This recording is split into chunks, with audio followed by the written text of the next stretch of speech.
सोलंकी वंश की। सोलंकी वंश को ही चालुक्य वंश भी कहा जाता है। तो कौन थे ये सोलंकी या चालुक्य?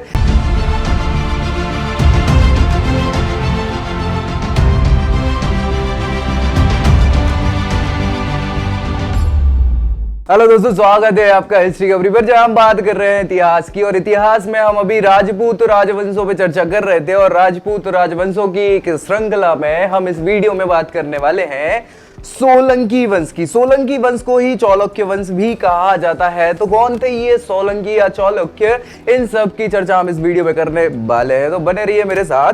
सबसे पहले एक प्रोस्पेक्ट में आपको थोड़ा सा दे देता हूं ओवरव्यू, ताकि आपको चीजें समझ में आ जाए। वही ये भारत जो हमारा है, इसी भारत में उत्तर भारत में क्या हो रहा था? सबसे पहले त्रिपक्षीय युद्ध चल रहा था और त्रिकोणीय त्रिपक्षीय युद्ध 300 सालों तक चलता रहा। किन किन के बीच में चलता रहा? तो हमने बात करी थी कि प्रतिहार हुआ कर रहे थे। कौन हो रहे थे? प्रतिहार। एक हो रहे थे पाल, और साउथ से कौन आ रहा था? राष्ट्रकूट। कौन? राष्ट्रकूट। तो इन तीनों के मध्य क्या हो रहा था? युद्ध हो रहा था।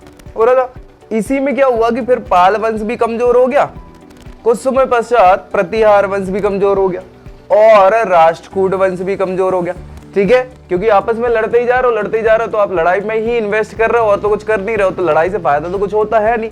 तो ऐसी कंडीशन में भाई अब ये तीनों साम्राज्य जो है, ये तीनों के तीन साम्राज्य, ये तीनों साम्राज्य जो चल रहे थे, इनका जो प्रशासनिक व्यवस्था थी, उसका मेन मूल जो था वो था सामंती व्यवस्था। क्या थी भाई? सामंती व्यवस्था। सो सामंती व्यवस्था का क्या मतलब है?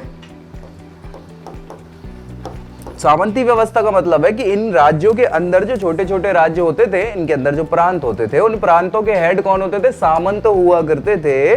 सो सामंतों ने क्या देखा कि भाई ये जब तक कोई शक्तिशाली शासक है, आपके ऊपर राजा जो है शक्तिशाली है, तब तक तो आप शांति से बने रहे। लेकिन जब अयोग्य उत्तराधिकारी आया राजा का, या जो राजा है वो कमजोर शासक हो गया, सो यही सामंत क्या करते थे? अपने आप को स्वतंत्र घोषित कर देते थे। क्या कर देते थे? स्वतंत्र घोषित कर देते थे। और इन्हीं स्वतंत्र सामंतों ने अपने राज्य स्टैब्लिश करे। सो अपने राज्य जो स्टैब्लिश करे, उसके हिसाब से छोटे छोटे, ये कमजोर होकर धीरे धीरे सिकुड़ते चले गए और वो छोटे छोटे राजवंश अपने राज्य को स्वतंत्र करते चले गए।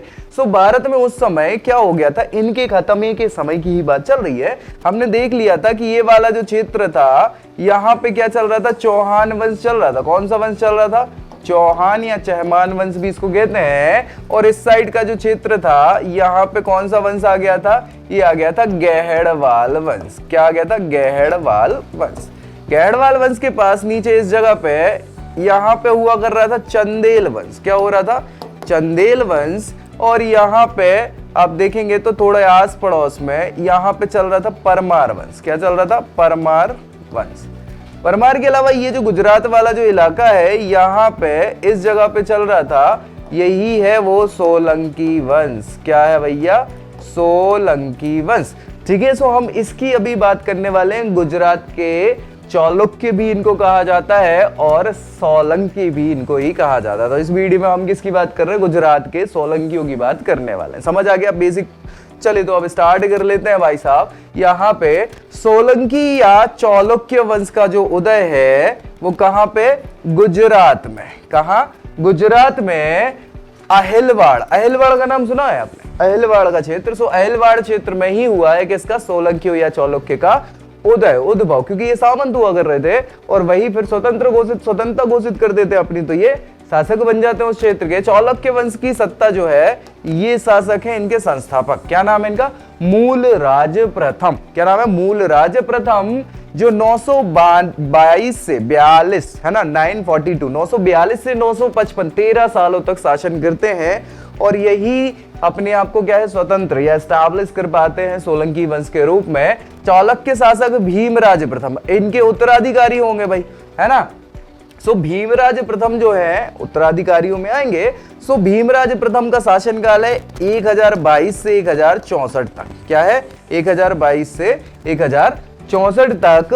और इसी किसी समय आपने सुना होगा भैया 1025 एडी, है ना। 1025 एडी में कई जगहों पे 25-26 भी दिया रहता है। सो इस समय पे महमूद गजनबी का आपने नाम सुना होगा। महमूद गजनबी और महमूद गजनबी में 16वां आक्रमण करा था भारत में, जो किया था कहा, सोमनाथ के मंदिर पर। कहां पे? सोमनाथ मंदिर पे, जो गुजरात में पड़ता है भैया, है ना।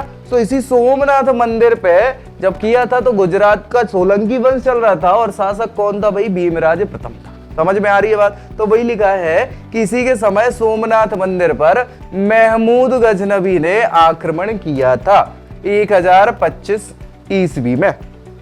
सोमनाथ पर आक्रमण के समय महमूद गजनबी से डरकर ये जो भीमराज है ना, ये जो राजा हुआ कर रहा था यहाँ का, भीमराज प्रथम, ये डर के भाग गया था भैया। अच्छा, अब यहाँ पे है उसका फिर बाद में देखो, अब ऐसा तो है नहीं कि मर गया था भाई, भाग गया था। तो 22 के बाद 3 साल बाद उसने अटैक किया और 64 तक शासन करा है उसने, कम नहीं करा है, समझ लो, लगभग 40 साल और करा है उसके बाद। तो भाई साहब ऐसी स्थिति में उसने बताया कि हम भागे आगे नहीं थे, हम तो गए थे सेना की क्या करने, व्यवस्था करने के हिसाब से गए थे, अपनी सेना को एकत्रित करने के हिसाब से गए थे। लेकिन तब तक तो वो लूटपाट करके चला गया और जब तक सेना लेके आए तब तक वो निकल लेता है। और भी सारे लोग आ जाते हैं इस जगह पे। उस समय परमार थे, राजा भोज भी उसी समय थे, तो वो भी कूटने के हिसाब से आए थे, लेकिन ये निकल के भाग जाता है कौन? महमूद गजनबी। सो अलग अलग चीजें यहाँ पे मिलती हैं। चलिए, चालुक्य सोलंकी वंश का जो सबसे प्रतापी शासक होने वाला है वो है जयसिंह सिद्धराज। क्या नाम है? जयसिंह सिद्धराज। याद रखना भाई साहब, बहुत इंपॉर्टेंट है। 1044 से, वो 44 नहीं, 1064 लिखना है इसको, है ना।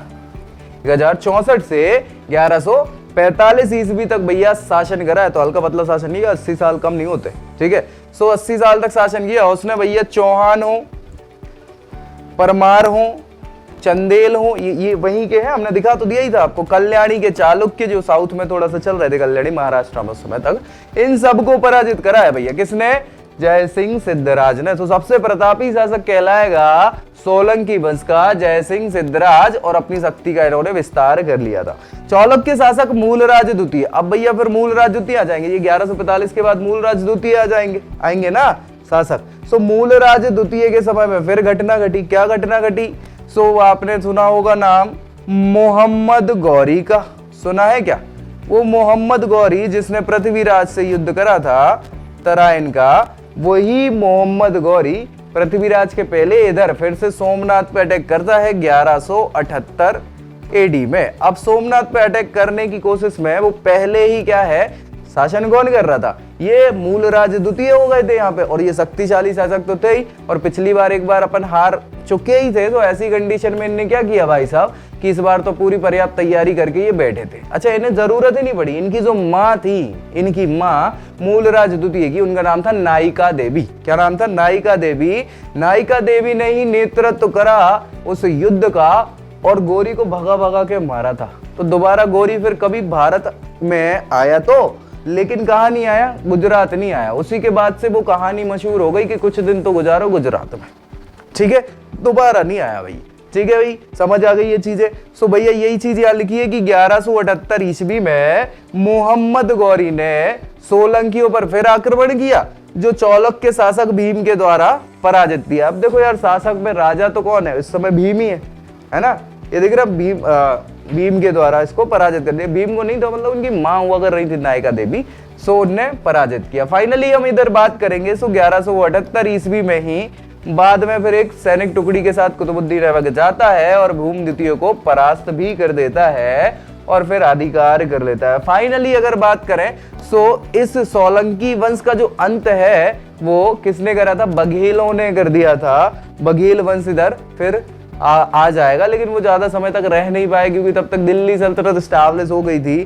फिर बघेलों के बाद फिर तुर्क शासक यहाँ पे शासन करने लग जाते हैं गुजरात में। ठीक है, सो यही पूरी कहानी है किसकी?